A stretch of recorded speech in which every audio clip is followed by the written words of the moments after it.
자, 그리고 이제 지역구 아까 저희가 부산까지 좀 얘기를 해봤는데 중원, 그러니까 충청도 민심도 심상치 않다 이런 얘기가 좀 나오고 있는 거 아니겠습니까? 충청도 표심 제가 충청도 가서 천장 취재해봐도 이게 마음을 잘 안 보여주세요. 좀 두루뭉술하게 얘기를 하시고 그런데 속을 잘 안 드러내시죠. 요즘에는 좀 심판 얘기를 많이 하시더라고요. 근데 저는 이제 충청도는 좀 달리 봐야 되지 않는가. 물론 아까 앵커님 말씀하신 대로 자기의 속을 잘 드러내지 않는 것도 맞고 네, 보통 총선 때마다 충청도는 캐스팅 보터 역할을 많이 했고요. 그렇죠. 거의 반반 나오는 경우가 많아요. 사실은. 음. 근데 전 이번에는 사실은 한동훈 위원장의 그 세종시 국회 이전 발언 있지 않았습니까? 네. 그래서 행정수도를 완성하자라는 이 발언은 뭐 개발 공약일 수도 있고 충청 표심에는 전 상당한 영향을 줄 수 있는 발언이기 때문에 네. 한동훈 위원장이 약속을 지킬지 말지는 변론으로 하더라도 그 메시지 자체는 전 충청 표심에 일부 영향이 있을 것이다 라는 생각은 좀 들어서 근데 굉장히 좀 안 좋은 선례죠. 저렇게 좀 뭐랄까요 개발 공약과 네. 어떤 본인들의 그 아무 말이나 하는 내뱉는 식의 퍼플리즘 같은 이런 정치 행태를 통해 가지고 사실 표를 이렇게 매표하는 표를 사오는 정치인데 네. 그래서 일부 영향은 좀 있지 않을까라는 아. 생각은 조금 듭니다. 그래요. 충청 표심에는. 충선 표심에 국민의 입장에서는 이제 플러스가 될 수도 근데 있다. 그 얘기를 제가 어제까지 그 생각을 했는데 네. 오늘 또 윤석열 대통령 얼굴을 보여주면서 또 저런 좀 어마어마한 상상 이상의 발언을 해주시니까 네. 또 표심의 영향이 또 어떻게 미칠지는 조금 더 출렁이는 거를 충청도는 더 놓고 봐야 된다라고 저는 생각을 합니다. 지금 모든 예측이 다 빗나갔습니다. 아 근데 수도권은 분명합니다. 수도권 중원과 수도권은 좀 분리해서 봐야 아, 된다라고 좀 생각을 합니다. 자, 서울로 다시 이제 올라와서 보면 영등포는 어떨까요? 영등포. 그 영등포는 지금 뭐 영등포 을인가요? 거기가 지금 네. 최연일 영등포 뭐, 갑. 갑이죠. 네. 갑이죠. 거기는 아무래도 김영주 의원이 후보가 민주당에서 나왔잖아요. 네. 그래가지고 지금 사실상 민주당 대 민주당의 대결인 건 맞아요. 근데 뭐 지금 뭐 김영주 후보가 온다 한들 네. 국민의힘에서 보수표를 흡수할 수 있겠느냐. 거기다 또 개혁신당의 허은하 후보까지 나왔기 때문에 꽤 많이 득표하더라고요. 뭐 더 어렵죠. 8%. 그렇죠. 이제 뭐 허은하 후보야 뭐 그 네. 보전 가능성을 위해서 아마 15%까지 가려고 애를 쓰겠습니다만은 네. 그 표가 다 김영주 후보 표 뺏어 오는 거거든요. 아. 그러니까 뭐 제가 봤을 때는 어려운 선거일 것이고 네. 뭐 거기 영등포 갑은 아마 그 박용찬 네. 네, 박용찬 후보가 아마 국민의힘 할 텐데 후보, 김민석 MBC 출신. 네, 김민석 상원실장. 네, 상원실장하고 하는데 워낙 김민석 실장이 정무적 감각이 좋고 또 이런 정치적인 정무적인 판단 능력이 워낙 좋기 때문에 거기도 매우 어렵지 않나. 그러니까 지금 서울은 서울이 될 곳을 골라야 돼요. 될 곳만 골라야 됩니다. 제가 볼 때는 거의 강남 을 같은 경우도 전 어려울 것 같아요. 강남을도 어려울 제가 수 볼 있다. 때는. 네. 여기도 글쎄요. 박수민 국민의힘 후보와 강청희 민주당 후보가 있는데. 그리고 서초에 그 홍익표 후보 나오잖아요. 서초을에. 서초 을이죠. 전 거기도 지금 한 10%에서 13% 차이 나는데요. 네. 거의 5% 안으로 줄일 수도 있겠다는 생각이 들 정도입니다. 그래요. 그러니까 뭐 이제 텃밭이라고 해가지고 뭐 윤석열 대통령 아무나 점 찍어서 내보내면 표 다 주고 이런 게 아니라는 거죠. 지금 이 보수는 네. 보수가 아니기 때문에 보수 진영에서의 평가가 전 매우 박하다라는 생각이 좀 듭니다. 그래서 제가 어제 부산 가서 들어보는데 해운대 주진우 전 비서관이 고전하고 있지 않습니까? 그것도 막 그런 얘기 있더라고요. 의사들이 좀 거기에 많이 살아서 네. 거기 비싼 지역이라고 해서 의사들 많이 살아서 오늘 또 윤 대통령이 연설해가지고 또 더 차이가 벌어질 수도 그 있겠네요. 용인 갑도 그렇죠. 이원모 이원모 똑같죠. 비서관도. 주진우 이원모 거의 뭐 세트로 봐야 되는데 뭐 사실은 악재다. 뭐 악재가 계속 터지는데 그 네. 악재라는 것은 딴 게 악재가 아니에요.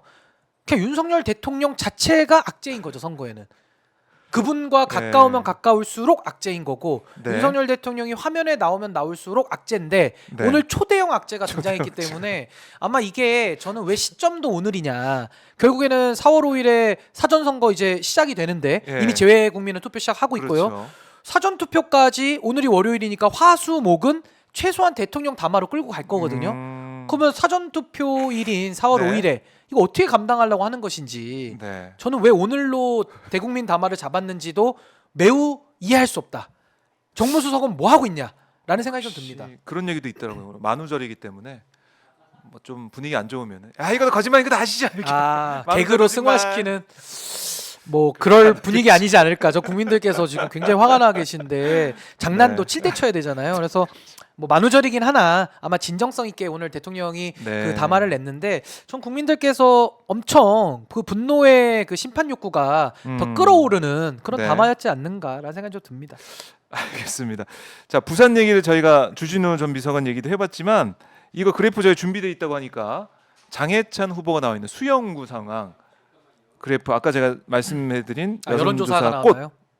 꽃인가요? 꽃 조사죠? 한번 보겠습니다. 그래프를. 꽃은 아닌 것 같은데. 꽃이 아닌가요? 아, 여기가 뉴스원 부산 경남 쿠키뉴스 동남권 본부 뭐 PNR 여기서 피플 네트워크스랑 같이 이제 한 거예요.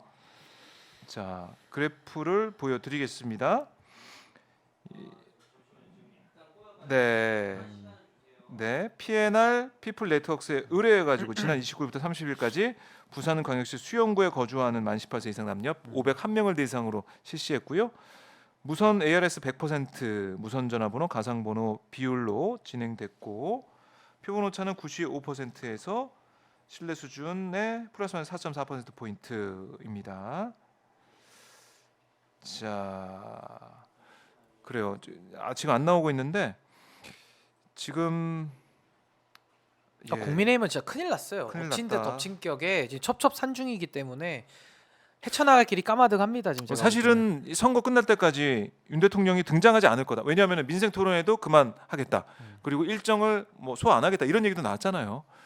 그런 거 그게 했는데 정부 여당에 유리하니까요. 그렇죠. 그러니까 대통령에 대한 일단은. 평가가 워낙 안 좋으니까. 네. 근데 오늘 뭐 나오셔가지고 꽤 길게 연설을 했어요. 아주 상세하게 구구절절히. 혼자 그냥 읽었죠. 예, 그래서 저는 이제 대통령의 카운터파트는 이제 의협회장이구나 싶을 정도로 본인의 그러니까 뭐랄까요 대통령으로서의 권위나 그래도 지켜야 네. 될 그 위치가 있는데 의협회장 상대하라고 있는 자리는 아니거든요. 그렇네요. 본인 스스로를 깎는 격을 네. 깎는 좀 그런 부적절한 담화 아니었나 그런 생각이 좀 듭니다. 네. 자, 이제 그래프 준비가 됐는데 이것만 좀 보고 넘어가죠. 민주당 유동철 후보가 39.4%, 그다음에 국민의힘의 정현욱 후보 26.7%, 무소속 장해찬 후보가 24.2%인데 그래서 뭐 단일화 제안도 했더라고요. 장해찬 후보가. 근데 아마 거절한 걸로 알고 거절해서 이렇게 좀 가는 것 같은데. 근데 저거 참 재밌네요. 그래프 예, 숫자가. 예. 그러니까 정현욱 후보는 아무래도 한동훈 위원장이 미는 사람이고 장예찬 후보는 아무래도 윤석열 대통령이 미는 사람인데 그렇죠. 부산 지역 민심이 한동훈 위원장이 한 2% 이겼네요. 2.5%. 살짝 우위에 있다. 이런 걸 알 수 있네요. 그것도 살짝 재밌네요. 우위에. 예. 그러니까 무소속 장해찬 후보의 지지율이 향후에 어떻게 되느냐 이거 가지고도 부산뿐만 아니고 다른 지역의 후보들이 어떻게 될지 이것도 뭐 점칠 수 있을 것 같아요. 근데 일단 장예찬 후보가 완주를 하면요, 그 얼굴 자체가 부산 바닥에서 돌아다니기 때문에 그러니까. 그 부산 민심에는 좋은 영향은 1도 없습니다. 그러니까. 아니 어떻게 좋은 영향을 미칩니까? 대통령이 바로 생각이 날 것 같아요. 그렇죠. 그리고 국민의힘 입장에서도 네. 장예찬 후보가 어쨌든 의석 하나를 깎아먹는 거기 때문에 민주당 어부지리를 해주잖아요. 그렇죠. 그러면서 뭐 맨날 진짜 보수, 가짜 보수 얘기를 하는데 네. 뭐 정당을 생각하는 사람이 아니다라는 인식이 좀 뭐 많이 퍼질 수밖에 없다라는 생각이 좀 듭니다. 그래요. 자, 그리고 인천을 한번 저희가 볼게요. 인천 계양을 여론조사 결과 뭐 여기는 뭐 관심 지역이기 때문에 여론조사 결과가 많이 나오고 있습니다. 많이 나오고 있어서 이거 한번 좀 보면 자, 오늘 이천수 선수의 그 발언 영상 보셨을 것 같은데 어떻게 보셨습니까? 그러니까 참 그 아저씨랑 좀 이천수 싸우는 선수 말싸움하는. 참 축구 선수로서는 인기도 많았고 네. 또 그 이후에도 많은 분들의 사랑을 받는 축구 스타인데 선수 네. 중에 스타인데 참 이번 모습 이렇게 보고 있으면 참 뭐랄까요 좀 말 말이 없을 정도로 네.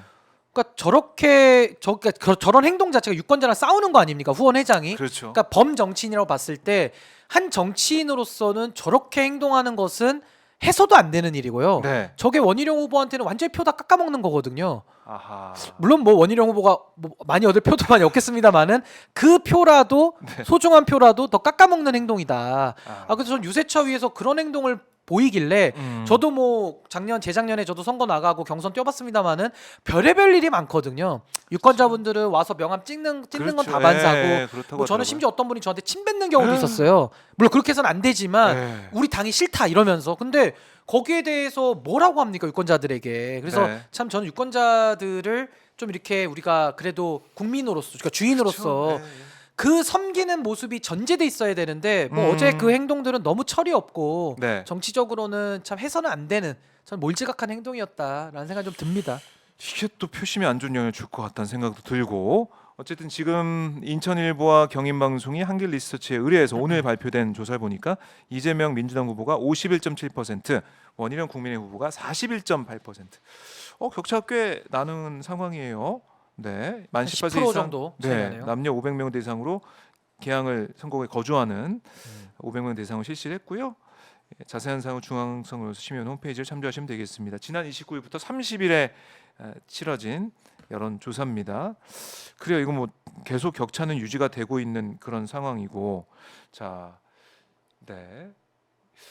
이렇게 보면은 지역구에서 민주당 후보들이 할만하다 이렇게 볼 수가 있겠고, 비례정당으로 보면 3강 그러니까 3강 국민의 그렇죠. 미래, 더불어민주연합, 조국혁신당 3강인데 이대로 이게 쭉 갈지 상승세, 조국혁신당 상승세가 쭉 가면서 3강 구도에서 유지가 될지 아니면 3강을 뛰어넘어 2강 체제까지 갈지 어떻게 예상하세요? 그러니까 일단은 지역구 선거에서는 조국혁신당 바람 때문에 네. 뭐 거의 저는 뭐 돌풍 내지는 신드롬까지로 생각을 하는데 음. 그 지역구에 대한 수혜는 아마 네. 민주당이 다 볼 것이다라는 게 이제 중론인 것이고, 저는 이제 비례에서는 사실 민주당의 위성정당은 거의 존재감이 없다. 지금 민주당에서는 몰빵 유세라고 해가지고 네. 그래도 본인들에게 표를 달라라고 하지만은 국민들 보시기에는 민주당에 대한 불신이 뿌리 깊거든요. 그러니까 야당으로서 네. 역할을 제대로 못했다, 못 믿었다라는 판단이 있는 데다가 이번에 그 비례위성 정당은 뭐 진보당이랑 용해인의원당이랑 여러 그렇죠. 제세력들이 좀 나눠먹기식으로 이번에 그 라인업을 짰어요. 그래서 네. 그 안에서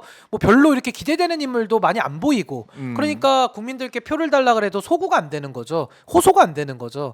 그래서 저는 조국혁신당이 바람을 떠 네. 안아서 이제는 뭐 2강으로, 그러니까 국민의 미래랑 2강으로 저는 붙는 것도 거의 현실화된 것 같고, 만에 하나 지금 윤석열 정권에 대한 심판 여론이 더 강해지잖아요. 네. 그럼 저는 의외로 조국혁신당이 국민의 미래를 제칠 수도 있다. 아하. 그럼 이제 1등이 되는 거거든요.